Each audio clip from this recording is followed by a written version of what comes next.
Hi అండి అందరికీ. ఎలాంటి పొడులు మసాలాలు వాడకుండా సింపుల్గా వంకాయ కూరని ఎలా చేయాలో చూపించబోతున్నానండి. ముందుగా గుత్తి వంకాయని తీసుకొని ఇలా సాల్ట్ వేసిన వాటర్లో ముక్కలుగా కోసి పక్కన పెట్టుకోవాలి.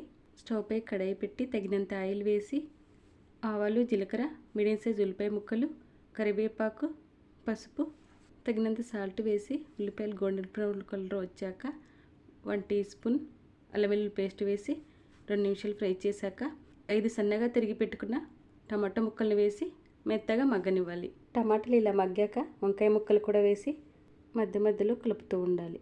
వంకాయ ముక్కలు మెత్తబడ్డాక 1 టీ స్పూన్ కారం, 1 స్పూన్ ధనియాల పొడి, తగినంత వాటర్ వేసి ఒకసారి కలపాలి. అలాగే గుప్పెడు కొత్తిమీర, 2 చెంచాల కొబ్బరి పొడి చల్లి 5 నిమిషాలు ఉడకనివ్వాలి. అంతేనండి. ఒక్కసారి మీరు ఇలా ట్రై చేసి ఇంట్లో వాళ్ళకి టేస్ట్ చూపించండి.